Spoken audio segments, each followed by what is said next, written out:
Madam Speaker, I rise in strong support of H.R. 7132, the Safe Connections Act.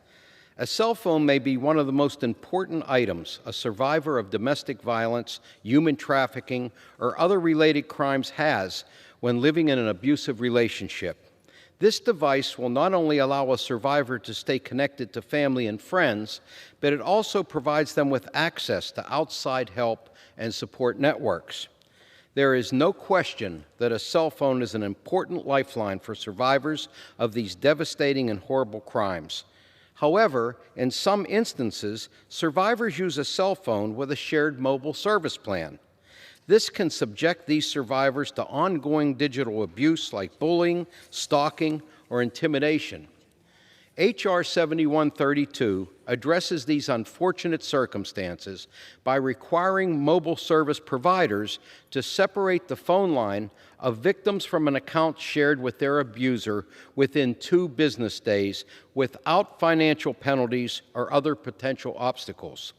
The legislation also requires mobile service providers to publicly provide information about the availability of line separation requests on their websites, in their stores, and in other public-facing consumer communications. H.R. 7132 also directs the FCC to establish emergency communications support for these survivors and to explore how to keep calls and text to hotlines for domestic violence, human trafficking, and other related crimes from appearing on a customer call and text log. For these reasons, I am pleased that we are bringing this critical legislation forward on a bipartisan basis. I commend Representatives Custer, Eshoo, and Wahlberg for their work in advancing this legislation out of the committee. I know that the Senate passed a companion bill a few months ago, led by Senators Schatz and Fisher. Madam Speaker, I urge all of my colleagues to support this life-saving legislation in a bipartisan manner, and I reserve the balance of my time. Gentleman reserves. The gentleman from Ohio is recognized. Well, thank you, Madam Speaker.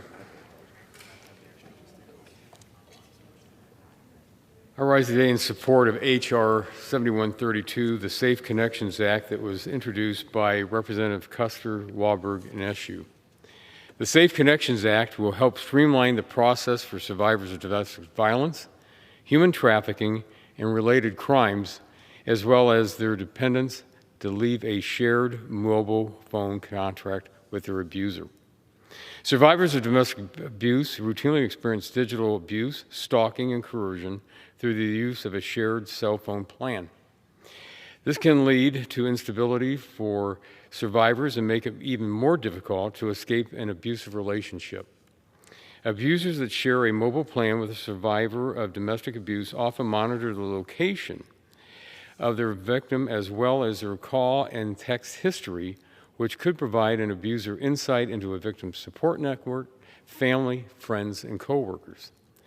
As survivors begin the process of rebuilding their lives following domestic violence, it can be difficult to leave a shared mobile phone contract with their abuser. No federal law requires mobile service providers to allow victims to leave their family plans very easily.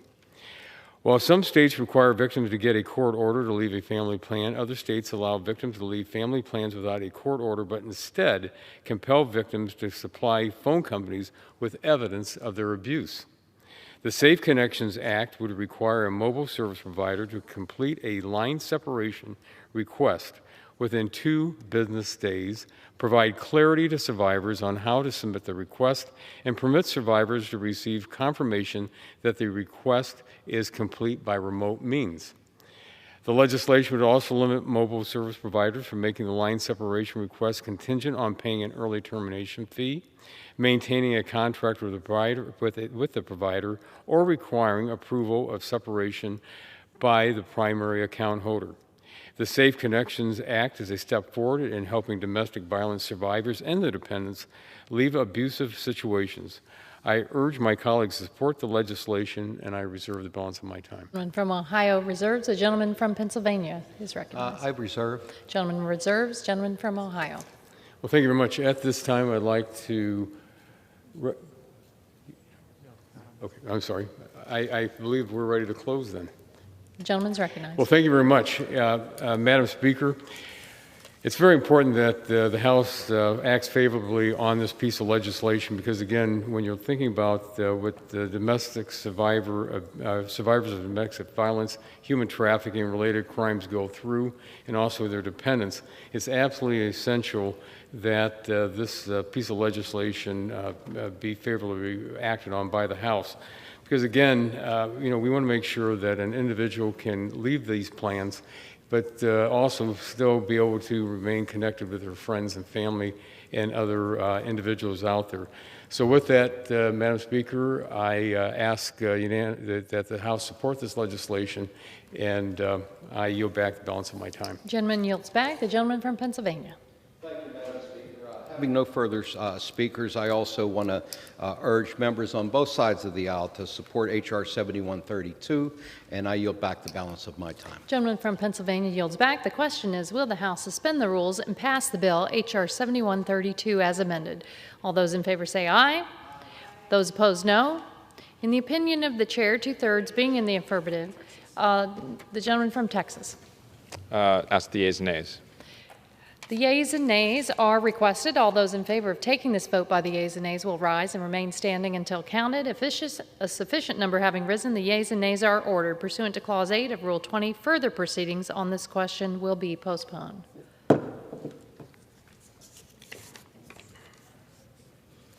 For what purpose does the gentleman from Pennsylvania seek recognition? Madam Speaker, I move to suspend the rules and pass H.R. 7624, the Spectrum Innovation Act, as amended. The clerk will report the title of the bill. H.R. 7624, a bill to make available additional frequencies in the 3.1 through 3.45 GHz band for non-federal use, shared federal and non-federal use, or the combination thereof, and for other purposes. Pursuant to the rule, the gentleman from Pennsylvania, Mr. Doyle, and the gentleman from Ohio, Mr. Latta, each will control 20 minutes. The chair recognizes the gentleman from Pennsylvania. Thank you, Madam Speaker. I ask unanimous consent that all members may have 5 legislative days in which to revise and extend their remarks and to include extraneous material on H.R. 7624. Without objection. Madam Speaker, I yield myself as much time as I may consume. The gentleman's recognized. Madam Speaker, I rise in strong support of H.R. 7624, the Spectrum Innovation Act. Our nation's airwaves are a critical component in building next-generation wireless networks. These networks can make a meaningful difference in Americans' lives.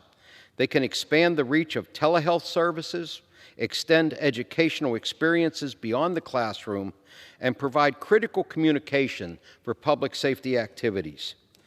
But in order to achieve these important goals, we must continue to expand the ability of commercial users to access our airways, including by using innovative spectrum management technologies. H.R. 7624 extends the Federal Communications Commission's auction authority by 18 months from its expiration date later this fall. This extension will allow the FCC to hold its planned spectrum auction in July without disruption, as well as any future auctions. It is essential that we extend this authority. After all, Congress has never allowed this spectrum authority to lapse, and to maintain our nation's global leadership on wireless innovation, we must come together to ensure the smooth management of spectrum, and that includes the auctions that will have for years efficiently made these airways available.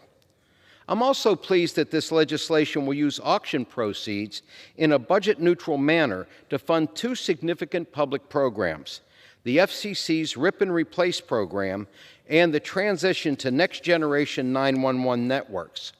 Funding these 2 long-standing priorities will provide consumers with access to safe and secure networks that are able to meet the public safety demands of the 21st century. The federal investments in Next-Gen 911 will save lives. In an instant, each of us can text a photo to a family member across the country or upload a video to social media for all to see. That same kind of instant communication should be accessible to 911 centers. Next Generation 911 allows people to call or send text, images, or videos to 911 to help first responders and emergency personnel to better assess the nature of the emergency and reach people in need. It will help enhance emergency response by shaving precious minutes off response times and equipping first responders with life-saving information before they reach the scene. In my time on the Energy and Commerce Committee, the Next Generation 911 Act has passed out of the committee and the full House of Representatives on multiple occasions, both as a standalone bill and as part of larger infrastructure packages. This bill marks the most significant progress we've made in this effort thus far, and I remain committed to working with my colleagues to see it signed into law. The Energy and Commerce Committee has traditionally worked in a bipartisan fashion on key telecommunication matters. I commend Chairman Pallone and Ranking Member McMorris Rogers and Communication and Technology Subcommittee, my good friend Bob Latta, as well as Representatives Eshoo, Matsui, Davids, Welch, Hudson, Guthrie, Joyce, and Johnson for continuing in this tradition on this legislation. Madam Speaker, I urge all my colleagues to support this important legislation in a bipartisan manner and hope the Senate will soon follow suit. I reserve the balance of my time. Gentleman reserves. The gentleman from Ohio is recognized. Madam Speaker, I yield myself such time as I may consume. You're recognized. Thank you, Madam Speaker. I rise today in strong support of H.R. 7624, the Spectrum Innovation Act, which I am pleased to lead with my good friend, the gentleman from Pennsylvania, the subcommittee chair, Mr. Doyle. I want to thank Mr. Doyle for working with me and my colleagues over the last several months to make improvements to the Spectrum Innovation Act and earned broad Republican support through the committee process. The legislation passed the Energy and Commerce Committee by a vote of 52-0, which is a testament to the bipartisan achievements that are included in this bill. The Spectrum Innovation Act provides clarity and directions to NTIA to repurpose spectrum currently used by the federal agencies for commercial use. By providing this certainty, we will ensure that this auction receives the necessary oversight and certainty to result in a success for both federal agencies and the American taxpayer. It also includes the Extending America's Spectrum Auction Leadership Act of 2022, which will extend the Federal Communications General Auction Authority for 18 months. Currently, this authority is set to expire on September 30. Without action, the FCC will not be able to make more airways available for 5G and wireless broadband services in rural areas. With the proceeds of these auctions, Congress is funding critical public safety and national security priorities. The FCC is currently facing a $3.08 billion shortfall in funding to rip and replace untrusted equipment from our communications like Huawei and ZTE, which this bill would address. Recent news reports further underscore the need to remove this equipment quickly to protect Americans from Chinese espionage. Additionally, this legislation will provide up to $10 billion in future auction proceeds to upgrade our 911 infrastructure. For nearly a decade, Congress has worked to identify a path forward on facilitating a coordinated, nationwide transition to next generation 911. Today's legislation will bring that vision to life, and I thank my colleagues, Mr. Hudson and Ms. Eshoo, for their dedication to bring the public safety community, 911 professionals, and states together on this solution. Finally, the Spectrum Innovation Act also includes the Smart Spectrum Act legislation sponsored by my colleague from Kentucky, Mr. Guthrie, which provide the National Telecommunication and Information Administration another tool to help NTIA better manage the use of spectrum by federal agencies. I am pleased that we are funding these important priorities without adding more to the national deficit. I urge my colleagues to support the legislation, and I reserve the balance of my time. Gentleman from Ohio reserves. Gentleman from Pennsylvania. I reserve. Gentleman from Pennsylvania reserves. Gentleman from Ohio. Well, thank you, Madam Chair. At this time, I'd like to yield as much time as the gentlelady would require. The ranking member of the Energy and Commerce Committee on our side, Ms. McMorris Rogers. The gentlewoman from Washington is recognized. I appreciate the gentleman yielding. I rise today in support of H.R. 7624, the Spectrum Innovation Act, led by Chairman Doyle and Republican Leader Latta. The Spectrum Innovation Act preserves United States leadership in wireless technology and ensures Americans stay connected. Through this legislation, Congress is taking steps to protect national security, improve our public safety communications, and continue to push the administration to manage our nation's airways more effectively. The Energy and Commerce Committee is leading on finding bipartisan solutions to ensure America leads a new era of innovation and entrepreneurship. And today's legislation is a result of that bipartisan work. The Spectrum Innovation Act extends the Federal Communications Commission's authority to conduct spectrum auctions by 18 months.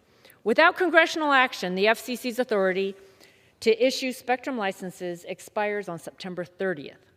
And with the upcoming 2.5 gigahertz auction, Congress must act now to make sure that spectrum can be used to provide faster mobile connectivity across the United States. For the American people, it will mean faster internet, better connectivity, and stronger cell service. In order to fully utilize our communications network, we must make sure that they are secure.